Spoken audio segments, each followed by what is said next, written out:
Halo pendengar setia, gimana kabar kalian hari ini? Semoga sehat selalu ya. Berjumpa lagi bersama kami di BSN Berbincang Seputar Nusantara. Perkenalkan, nama saya Eben Setia Sitompul. Nama saya Alexandra Lena Anastasia. Nama saya Abigail Veronica Kristi. Kali ini kita akan membawakan topik menarik yang akan menambah wawasan kalian. Yuk, jangan lewatkan dan terus nonton podcast kami hingga akhir ya. Yes. Kali ini kita akan bahas topik apa? Tentang suku-suku di Indonesia. Iya, tapi kalian tahu nggak? Kali ini kita akan bahas suku apa? Gimana kok suku Toraja aja? Wah, boleh tuh. Emang kalian tahu tentang suku Toraja? Loh, suku Toraja itu yang dari Sulawesi Selatan itu bukan sih? Iya, tapi kalian tahu nggak kalau setiap suku di Indonesia pasti memiliki sebuah komunitas termasuk Toraja. Aduh, aku kurang paham nih. Gimana kalau kita tanya kepada orang yang lebih mengenal suku Toraja aja? Wah, boleh tuh. Ya, kami akan panggilkan narasumber kita yaitu Kak Aga dan Kak Iskia.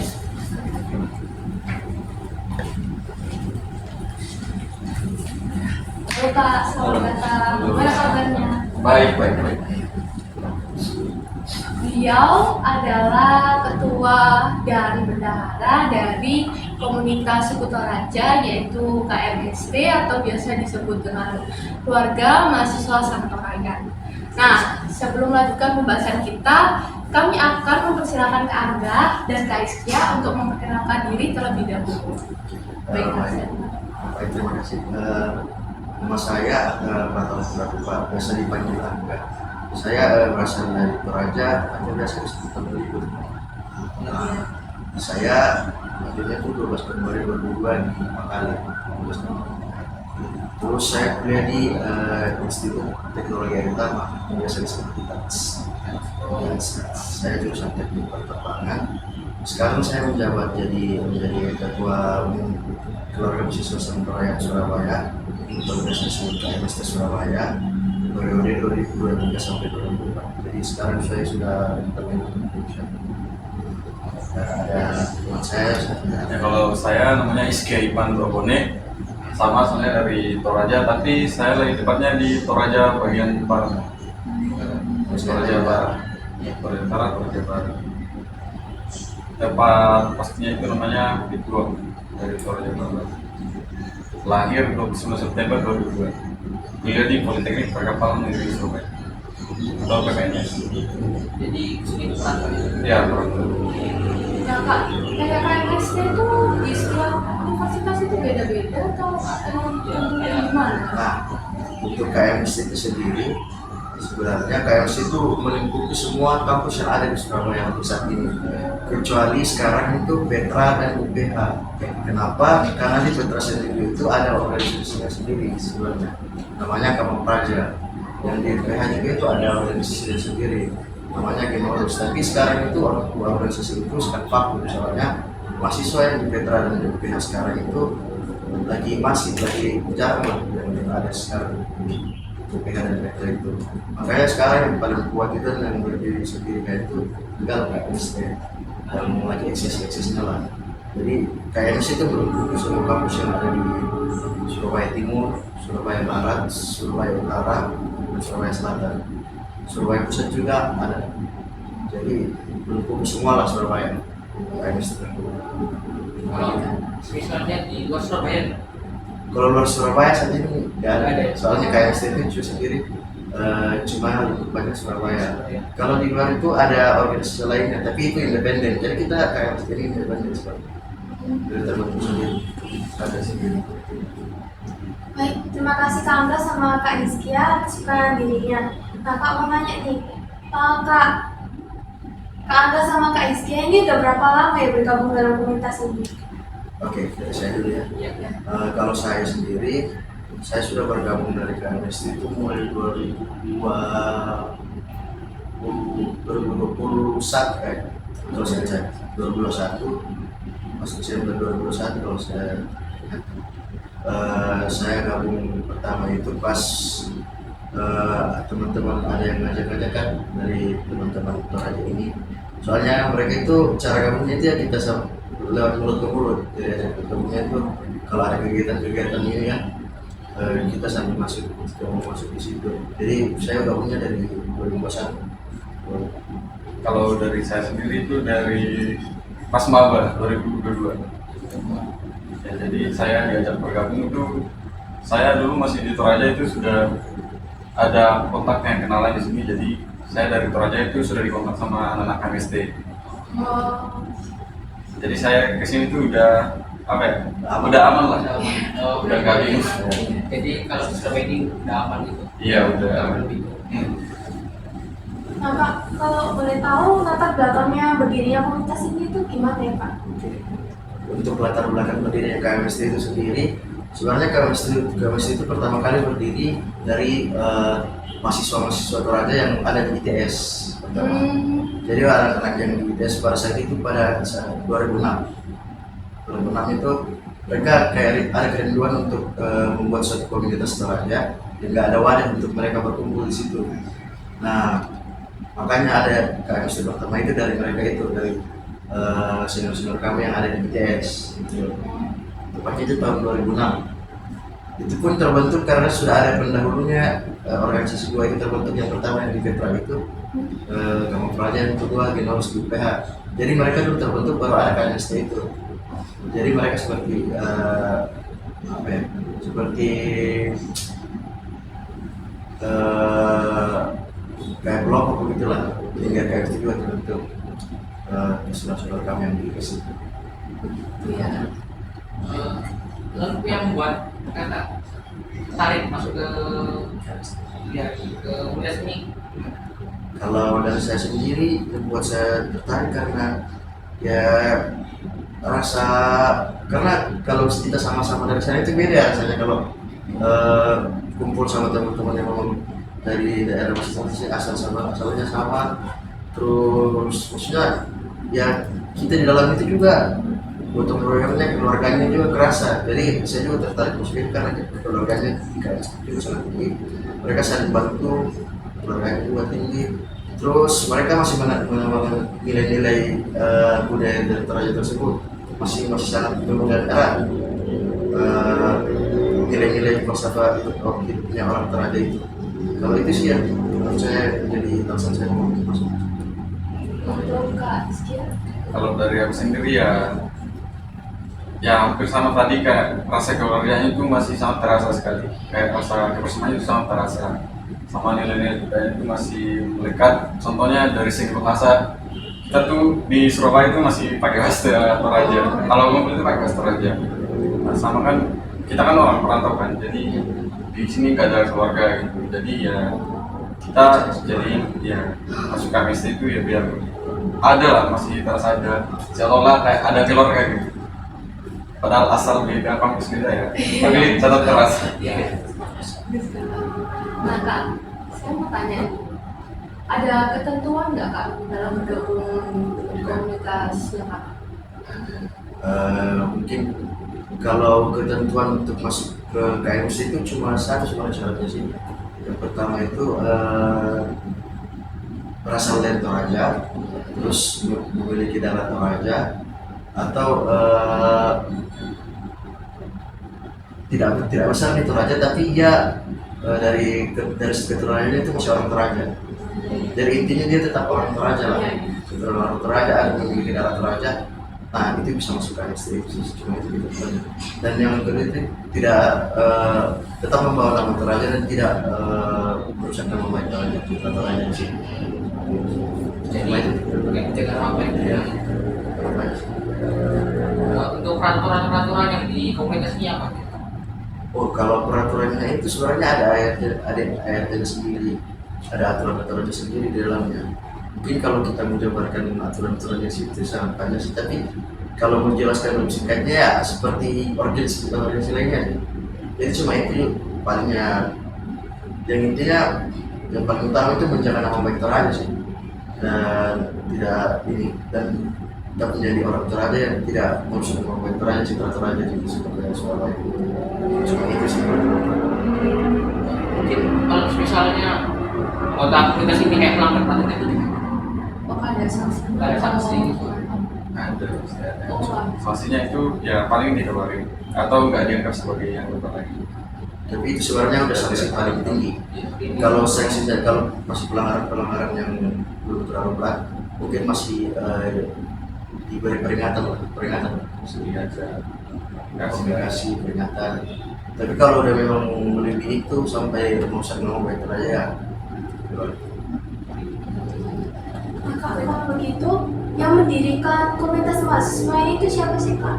Nah, itu kan sebenarnya yang mendirikan itu ada senior kami, ada mungkin lima orang ya dari ITS. Mereka itu sebagai pelopor pertama intinya chemistry itu 5 orang tersebut. Mereka mendirikannya itu 2006. Nah, dari 5 orang itu saya jelaskan juga kenapa kalau teman-teman mau lihat lambangnya KMS itu ada lambang gerigi mesin dalam. Ada gerigi mesin kalau teman-teman bisa lihat. Nah itu kenapa ada itu karena pertama kali KMS terbentuk itu dari teman-teman anak-anak teknik ITS itu. Oh, dari TK. Jadi intinya kalau mau ditanya siapa pelopor pertama berdiri KMS itu ya itu teman-teman dari ITS dan kami dari ITS. Kalau boleh tahu namanya siapa ya, Kak? Oh, bentar ya, aku dulu Iya, namanya. iya, Pak. Soalnya ada lupa tuh. Yang paling terkenal sih ini Jackson. Jackson, ada Wilda, sebenarnya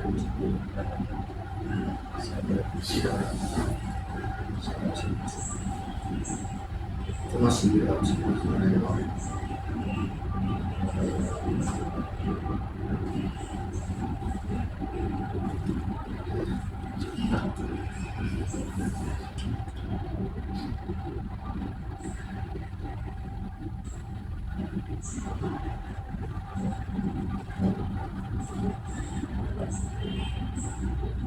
Banyak.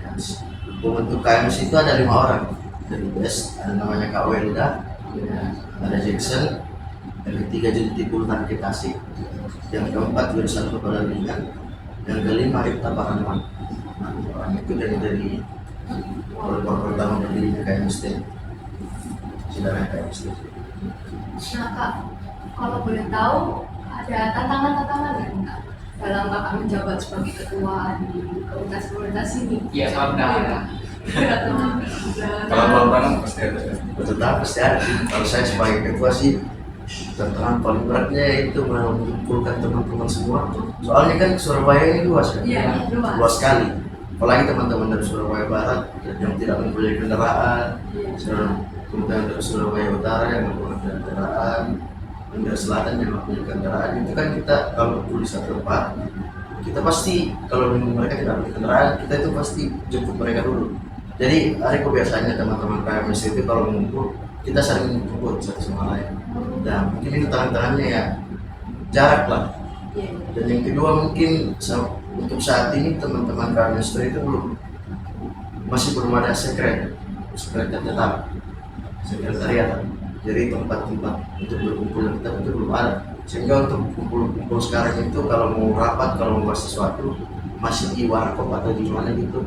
Kalau enggak ya ada gedung Serbaguna dan juga sebagai tumpanannya orang Toraja, tempat kumpulnya orang Toraja itu di daerah Jambangan. Itu juga jadi gereja di sana. Oh, Gereja Toraja Oh, ya. itu jadi tempat kumpulnya juga orang Toraja sekarang. Jadi kalau kita mau kumpul bisa juga di sana. Tapi jarak lagi. Iya. Karena di daerah Jambangan sana kan ada. Kalau dari Bungara, Paling berat ya. Ya itu sih tadi ya, jarak. Jadi kayak apa ya? Nah, saya sebagai bendahara juga kan penerus lain kan jauh gitu. Ada juga yang magang jauh. Jadi di kepengurusan itu ya jarang yang aktif mungkin. Itu aja sih yang paling berat. Jadi ya saya itu kadang handle semua karena ya itu tadi banyak kendala.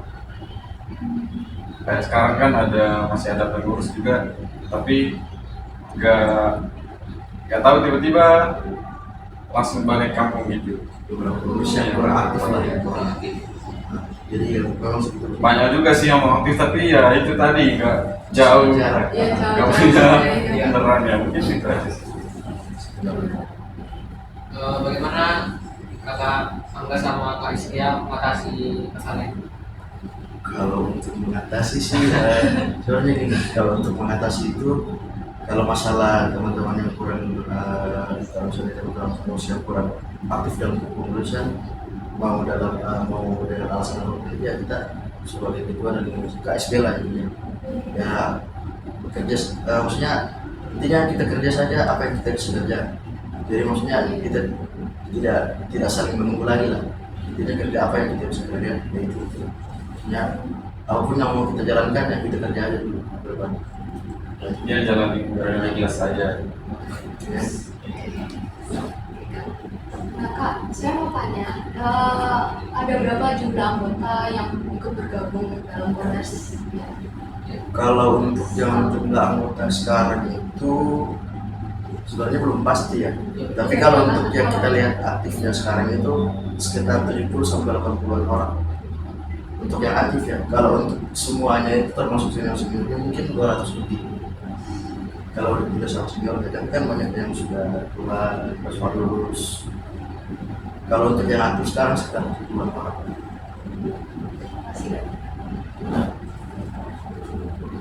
Oh, kalau misalkan ada pertemuan kan, apakah kakak menggunakan bahasa Toraja gitu? Di organisasi Iya, di organisasi itu. di organisasinya kayak asli. Kalau untuk bahasa Toraja itu kita masih sangat sering pakai ya, sekitar 70% lah. Kita masih gunakan bahasa Toraja kalau ada kegiatan pertemuan di KNSD ini. Ya sekitar itu 70% masih gunakan. Soalnya kebanyakan teman-teman juga itu mau mereka tidak besar di Toraja, tapi setidaknya mereka ngerti kalau kita ngomong. Jadi kebanyakan ya mereka sudah ngerti juga. Ya itu masih cukup sering lagi teman-teman berada obrolan kita di kompetisi. Kak, kan di setiap pertemuan itu pasti ada tempatnya yang tadi kayak kakak tadi bilangin kan. Nah itu membahas tentang apa aja sih kak sama teman itu? Kalau pertemuan itu banyak yang kita bahas. Pertama itu keberlanjutannya organisasi. Ya. Jadi ya kita rapat-rapat lah tentang apa yang kita mau adakan ke depan. Yang kedua itu ya kita bahas tentang perkembangan Toraja juga. Kita juga lihat bagaimana Toraja di sana perkembangannya. Jadi kita tetap dapat info-info lah dari Toraja tentang perkembangan Toraja. Terus ketiga ya cara kita untuk bisa mengayomi semua anggota kita yang ada di KMS ini Surabaya ini, yaitu pasti jadi pokok bahasa juga. Terus apa lagi? Agar bisa lebih bisa bilang lebih biar lebih akrab lagi. Saling mengenal lah. bertaruhkan diri juga lah semuanya. Makanya kenapa kalau kita berkumpul itu ya kita usahakan bisa semua hadir. Jadi semua anggota itu bisa hadir ya kita lebih dekat lagi lebih akrab. Biar keluarganya masih terasa. Biasanya kita ambil yang tengah-tengah. Ya, makanya kalau kita kumpul gitu kan untuk sekarang belum ada secretnya, jadi kita biasa ya keluar kopi itu di kafe ya. Jadi kita ambilnya biasa tempat tengah-tengah lah. Jadi Kota yang cewek banyak. kalau cewek sekarang itu sekitar 40% lah. 40% dari anggota seluruh. Oh, kalau misalkan ngurus anggaran itu diurus juga. Anggaran komunikasi. Iya, anggaran organisasi ya. Jadi kita itu ada sebelum masuk ke pengurusan itu kita ada tugas dulu. Yang kami sebentar lagi itu malah tugas. Itu pemilihan pengurus baru. Jadi di situ kita lampirkan juga anggaran yang kita akan capai ke depannya, sama anggaran yang telah kita dapatkan selama ini dan anggaran yang kita pakai. Jadi ada pertanggungjawabannya juga seperti itu. Nah Kak, mau tanya, di komunitas itu tuh ada nggak acara-acara yang diselenggarakan kayak dalam upaya memperkenalkan budaya suku Toraja itu ada nggak? Kalau acara-acara yang kita yang adakan, Iya. kalau kami setiap adakan untuk sekarang kayaknya masih agak kurang terlalu banyak yang kita untuk mengenalkan ini. Tapi yang kita fokuskan sekarang itu kita mengenalkan ke anggota-anggota kita dulu. Oh, Intinya anggota-anggota kita itu harus tahu dari mana mereka berasal, bagaimana adat dan budaya mereka, bagaimana apa yang apa kesenian-kesenian yang datang dari daerahnya itu sendiri, karena kebanyakan anggota-anggota kita juga itu berasal dari luar juga, bukan yang besar di Toraja. Jadi misalnya dari misalnya di Kalimantan, di Papua, di Surabaya ini misalnya. Jadi kita jelaskan ke mereka dulu. Nah kalau untuk yang keluar itu pertunjukan budaya itu kebanyakan kita yang adakan itu dari ini, dari tongkonan itu, yang di Jambangan itu, dari kalau dari situ dari Tirta Toraja itu juga sering menunjukkan penampilan di sana kayak tarian, tarian yang paling sering sih, sama ya itu, sama memperkenalkan adat-adat di sana. Kalau boleh tahu Kak, tariannya itu apa namanya? Kalau tarian yang sering kita pakai itu namanya tari Pak Gelu. Pak Gelu. Nah, Itu kan itu tariannya jadi cewek-cewek semua, ada yang main gendang itu 2 orang laki-laki, ada Pak Gelu itu sekitar, itu Pak Gelu namanya, itu cewek-cewek itu yang menari. Oh, Pak Gelu. Sekitar 4 sampai 5 orang. Dari ada teknik-tekniknya lah benar. Mungkin kalau bisa di-share aja di nanti. Wah, gitu. Iya, Kak. untuk kakaknya kan dari Toraja Kak, kita cerita lah kayak ada istiadatnya gitu di Toraja. Yang dilaksanakan. Nah, saya cerita secara umum aja, di Toraja itu ada dua acara besar dan kita kenal. Yang pertama itu namanya Rabu Solo. Itu Rabu Solo itu untuk acara-acara kebukaan seperti orang mati. Soalnya di Toraja itu kalau orang mati itu ada upacara adatnya, jadi tidak langsung dikubur, ada upacara adatnya sekitar 1 mingguan. Kita adakan upacara adat di sekitar Rabu Solo. Rabu itu acara-acara bahagia syukuran seperti pernikahan, syukuran rumah adat. Jadi itu terbagi dua acara utama kalau acara adatnya orang Toraja itu. Kalau kelahiran Ya, kelahiran kelahirannya itu juga termasuk Rabu itu nggak itu kebahagiaan. Jadi kalau lahir tapi kebanyakan lahiran itu nggak ada acara adatnya sih kalau lahir. Palingnya itu pernikahan, syukuran rumah adat, rumah tongkonan, itu yang paling sering sih. Ya kan? kan serasi gitu kan, kayak ada upacara memandikan mayat. Oh itu, kalau itu upacara sebenarnya itu namanya Mak Nenek. Itu upacara adat itu sebenarnya cuma tidak semua orang Toraja lakuin.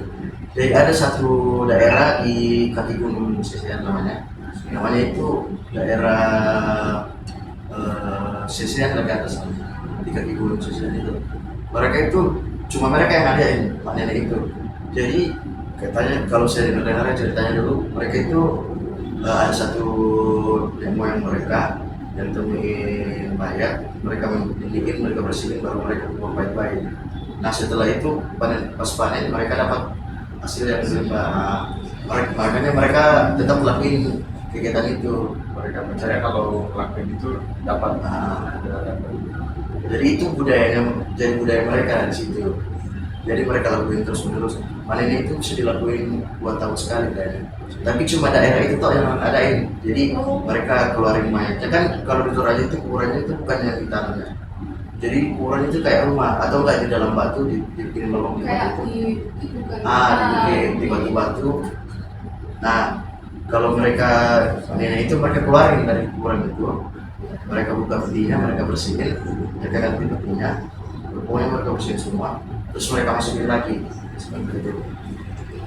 Kak, kalau misalnya acara ulang tahun gitu, ada bedanya nggak Kak, sama yang di Indonesia, di Surabaya ini?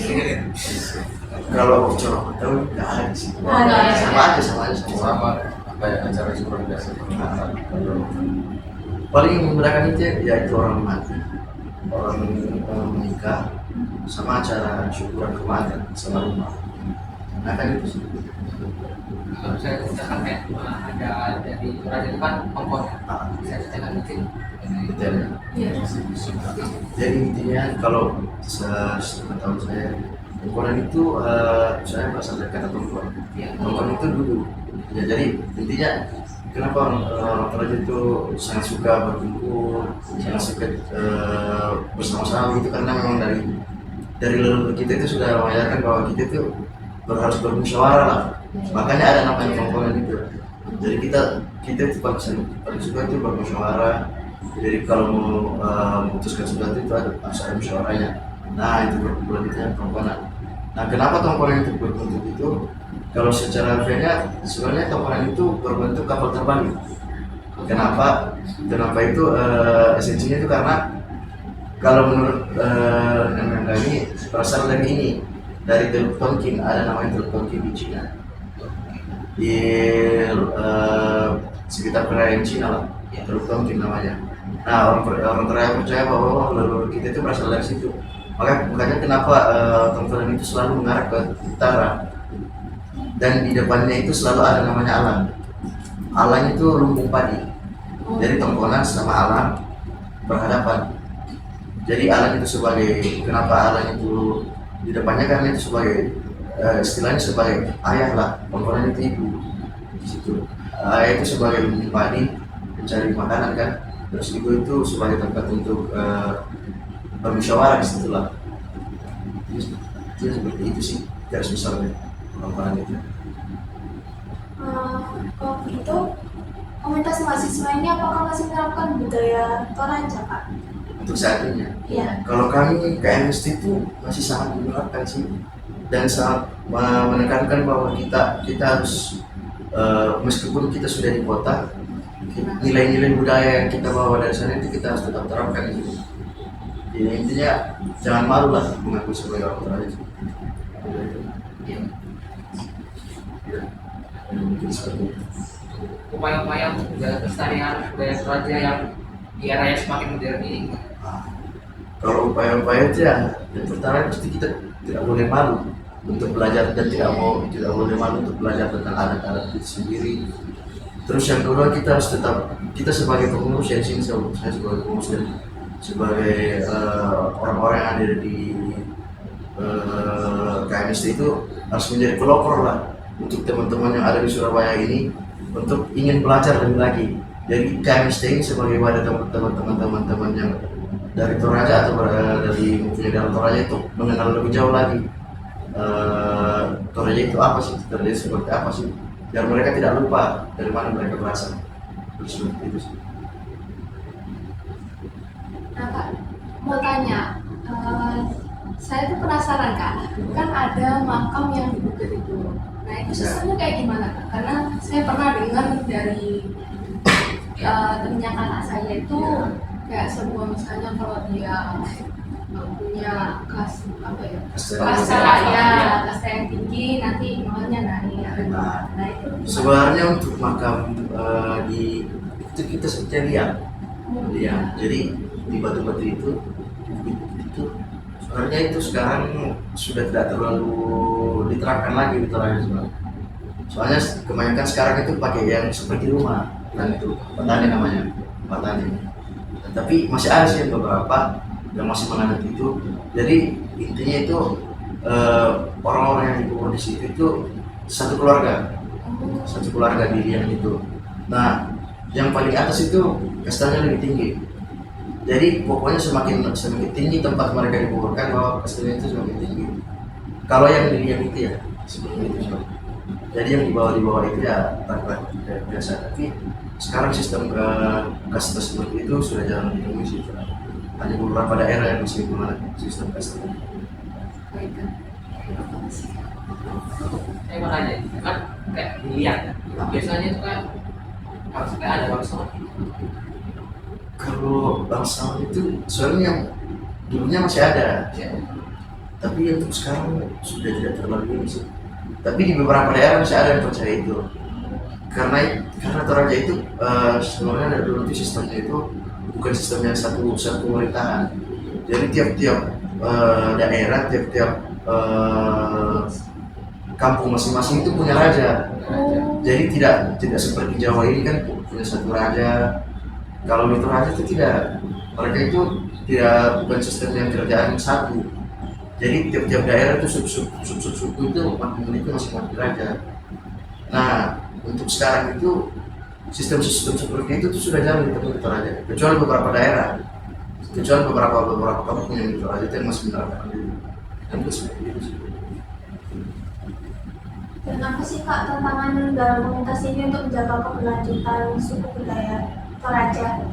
Nah, untuk tantangannya sih yang modernisasi. Oh, Karena kebanyakan teman-teman sekarang itu sudah malu mengakui budaya-budayanya itu.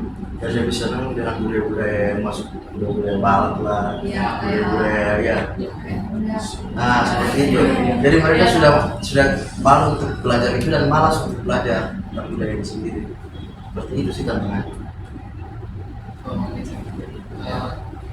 Untuk Kak Angga dan Kak Iskia, apakah ada pesan-pesan yang bisa disampaikan kepada Kak?